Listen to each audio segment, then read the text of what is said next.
2009 MCOM pass ഔട്ടായി. പിന്നെ ഒരു നീണ്ട ഗ്യാപ്പ് ഉണ്ടായിരുന്നു. 2023-25 ബാച്ചായിരുന്നു ബി എഡിൻ്റെ ഇടയ്ക്ക് 2 തവണ സെറ്റ് എഴുതി, അപ്പോൾ കിട്ടിയിട്ടില്ലായിരുന്നു. പിന്നെ ഈ ലാസ്റ്റ് തവണ അറ്റംപ്റ്റ് ചെയ്തപ്പോഴാണ് I+ൻ്റെ സഹായത്തോടു കൂടി എനിക്ക് ക്രാക്ക് ചെയ്യാൻ കഴിയും. ഇത്ര സമയം ഇരുന്ന് പഠിക്കാൻ നമുക്ക് ബുദ്ധിമുട്ടായിരുന്നു, കാരണം ഇങ്ങനെ ഇരിക്കുന്നുണ്ട്. അപ്പം എനിക്ക് ഓക്കെ ആണെന്ന് തോന്നുന്ന സമയം, കാരണം കുഞ്ഞൊക്കെ ഉള്ളതുകൊണ്ട് അവരുടെയൊക്കെ കാര്യങ്ങളൊക്കെ കഴിഞ്ഞിട്ട് ഓക്കെ ആണെന്നുള്ള സമയത്ത് ലൈവ് റെക്കോർഡിംഗ് ക്ലാസ്സുകളെല്ലാം കണ്ട്, പിന്നെ ക്ലാസ്സുകൾ കംപ്ലീറ്റ് കാണാൻ പറ്റാതെ PDF ഉണ്ടായിരുന്നു, നോട്ട്സും PDF ഒക്കെ കവർ ചെയ്ത്. പിന്നെ ഒട്ടും മിസ്സാക്കാത്ത ഈ ലൈവ് ക്ലാസ്സുകളായിരുന്നു. റെക്കോർഡിംഗ് വീഡിയോസ് ആയിട്ട് നമുക്ക് കറക്റ്റ് സമയം ഇരുന്ന് പഠിക്കാൻ പറ്റില്ല. അപ്പം നമ്മളെ വിളിക്കുമല്ലോ, ട്രെയിനേഴ്സ് വിളിക്കുമ്പോൾ പഠിച്ചോ എടുത്തോ ക്വസ്റ്റ്യൻസ് നോക്കിയോ എന്നൊക്കെ ചോദിക്കുമ്പോൾ നമുക്ക് പഠിക്കാനും കൂടി ഒരു ഉത്സാഹം വരും. അപ്പം നമ്മൾ തന്നെ പഠിക്കുമ്പോൾ അങ്ങനെ ഒരു ഇത് തുറ വരത്തില്ലല്ലോ. അപ്പം നമ്മളെ വിളിച്ചിട്ട് നിങ്ങൾ പഠിച്ചോ, പോർഷൻസ് കവർ ചെയ്തോ, അപ്പം ഞാൻ പറയുന്നത് എനിക്ക് സൈക്കോളജി ഫിലോസഫി ഒരുപാട് കുറച്ച് അറിയാം, അപ്പം കൊമേഴ്സാണ് നോക്കുന്നതെന്ന് പറയുമ്പോൾ അതിൽ കൂടുതൽ കോൺസെൻട്രേറ്റ് ചെയ്യുക. അവർ നമുക്ക് ഒപ്പീനിയൻ തരുമായിരുന്നു.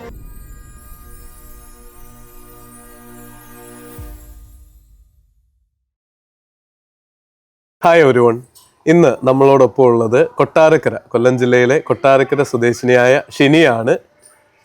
കൊമേഴ്സ് സബ്ജക്റ്റിലാണ് BEd നേടിയ ശേഷം സെറ്റ് ഓഗസ്റ്റിൽ നടന്ന എക്സാമിൽ ക്വാളിഫൈ ആയിരിക്കുന്നത്. അപ്പോൾ വെൽക്കം ഷിനി. ഷിനിയുടെ എക്സ്പീരിയൻസുകളൊക്കെ പറയുന്നതിന് മുൻപായിട്ട് പഠനയാത്ര ഇതുവരെയുള്ളത് എങ്ങനെയായിരുന്നു എന്നൊന്ന് പറയാമോ? BEd ഏത് വർഷമായിരുന്നു, PG ഏത് ഇയർ ആയിരുന്നു, എവിടെയാണ് പഠിച്ചത് എന്നുള്ള കാര്യങ്ങൾ. 2009 MCOM പാസ് ഔട്ടായി. പിന്നെ ഒരു നീണ്ട ഗ്യാപ്പ് ഉണ്ടായിരുന്നു. 2023-25 ബാച്ചായിരുന്നു ബി എഡിൻ്റെ ഇടയ്ക്ക് 2 തവണ സെറ്റ് എഴുതി, അപ്പോൾ കിട്ടിയിട്ടില്ലായിരുന്നു. പിന്നെ ഈ ലാസ്റ്റ് തവണ അറ്റംപ്റ്റ് ചെയ്തപ്പോഴാണ് I+ൻ്റെ സഹായത്തോടു കൂടി എനിക്ക് ക്രാക്ക് ചെയ്യാൻ കഴിഞ്ഞത്. ഓക്കെ, അപ്പോൾ സെക്കൻഡ് അറ്റംപ്റ്റ് ആയിരുന്നു അല്ലേ? തേർഡ് അറ്റംപ്റ്റ് ആയിരുന്നു. BEdന്റെ സമയത്ത് എഴുതിയായിരുന്നു. പ്രിപ്പറേഷനോട് കൂടി എഴുതിയ ആദ്യ അറ്റംപ്റ്റിൽ തന്നെ ക്വാളിഫൈ ചെയ്യാനും പറ്റി. ഓക്കെ, ഈ പഠനയാത്രയിൽ ഏറ്റവും എൻജോയ് ചെയ്ത കാര്യങ്ങൾ എന്തായിരുന്നു? ഞാൻ എപ്പോഴും ഡിഫിക്കൽട്ടി ഒക്കെ ചോദിച്ചാൽ തുടങ്ങാറ്. എന്തായിരുന്നു ഏറ്റവും ഇഷ്ടപ്പെട്ട് പഠിച്ച ഏരിയകളൊക്കെ? പഠിച്ച ഏരിയ എന്ന് വെച്ചാൽ ഞാൻ കൂടുതൽ ഫോക്കസ് ചെയ്തത് നമ്മുടെ സബ്ജക്റ്റ് ആയിരുന്നു, കൊമേഴ്സ് സബ്ജക്റ്റ് ആയിരുന്നു. കാരണം ഈ 2019 ഇത്ര നീണ്ട ഗ്യാപ്പ് ആയതുകൊണ്ട് ആ ടച്ച് വിട്ടുപോയായിരുന്നു. അപ്പോൾ അതിൽ കൂടുതൽ കോൺസെൻട്രേറ്റ് ചെയ്ത് നമ്മുടെ ടോപ്പിക്ക് പഠിക്കുകയായിരുന്നു ചെയ്തത്. അതിൽ സിലബസ് എടുത്ത് നമ്മുടെ ക്ലാസ്സുകൾ, റെക്കോർഡിംഗ് ക്ലാസ്സുകളായതുകൊണ്ട് നമുക്ക് ഏത് സമയത്തും ഞാൻ ക്യാരിങ് ആയതുകൊണ്ട് നമുക്ക് ഇത്ര മണിക്കൂർ കറക്റ്റായിട്ട് കണ്ടിന്യൂസ് ആയിട്ട് പഠിക്കാൻ പറ്റത്തില്ലല്ലോ.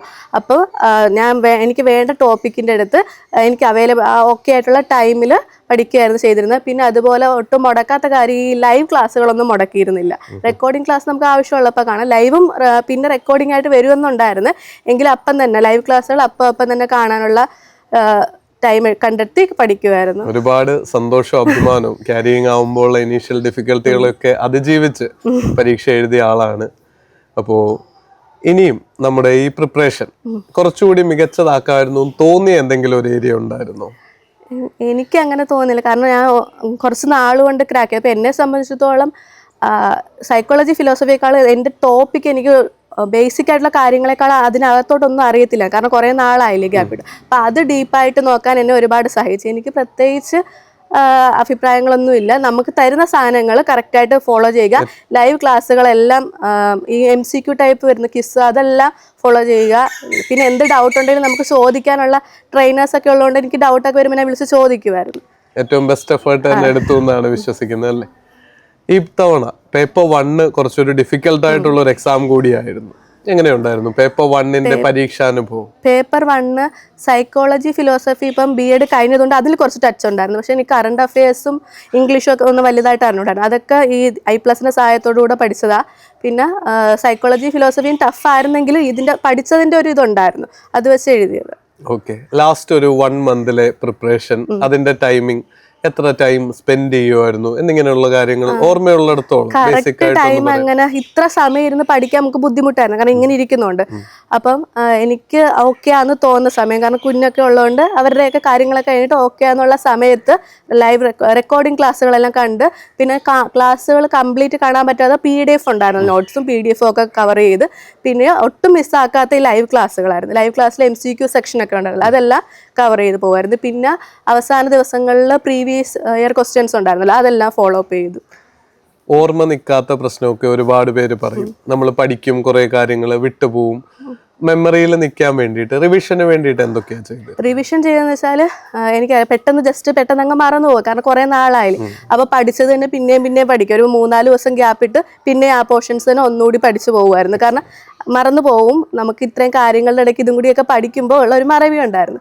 അപ്പം പഠിച്ചു കഴിഞ്ഞിട്ട് പിന്നെ സമയം എടുത്ത് ഒന്നും കൂടി റിവൈസ് ചെയ്യും. പിന്നെ പോകുന്നതിൻ്റെ തലേ ദിവസമൊക്കെ നമ്മൾ പഠിക്കുമ്പോൾ എല്ലാം ജസ്റ്റ് എല്ലാം ഓട്ടിച്ചിട്ട് വായിച്ചിട്ടേ പോകത്തുള്ളൂ. ഷോർട്ട് നോട്ടുകൾ നോട്ട്സ് എഴുതി പ്രിപ്പയർ ചെയ്ത് എഴുതുമായിരുന്നു. ഓക്കെ. ഞാൻ എപ്പോഴും പറയുന്ന ഒരു കാര്യം കുട്ടികളോട്, ഈ ഷോർട്ട് നോട്ട്സും റിവിഷന്റെയും കാര്യം, ഡിഫിക്കൽട്ട് യൂണിറ്റ്സ് സെലക്ട് ചെയ്യാൻ പറഞ്ഞാൽ പേപ്പർ 1-ലും 2-ലും ഏത് ഭാഗമായിരുന്നു ഡിഫിക്കൽട്ട്? അതിനായിട്ട് സ്പെഷ്യലായി എന്തെങ്കിലും ചെയ്തിരുന്നു? പേപ്പർ 1-ല് ഈ ജി കെ കറണ്ട് അഫയേഴ്സും ഇംഗ്ലീഷും ആണ് കുറച്ചും കൂടി വെയിറ്റേജും ഉണ്ടല്ലോ ജികെക്ക്. അപ്പൊ അത് കുറച്ചും കൂടി ഒന്ന് നോക്കിയായിരുന്നു. സൈക്കോളജി ഫിലോസഫി നമ്മൾ പഠിച്ചിറങ്ങിയോണ്ട് കുറച്ച് ബേസ് ഉണ്ടായിരുന്നു. പിന്നെ ക്ലാസ്സുകളും കണ്ട്. പിന്നെ ജി കെയും കറണ്ട് അഫയേഴ്സോ ഫസ്റ്റിൽ ജി കെയും കറണ്ട് അഫയേഴ്സ് ഇംഗ്ലീഷും നോക്കി, കുറച്ചൊക്കെ നോക്കി.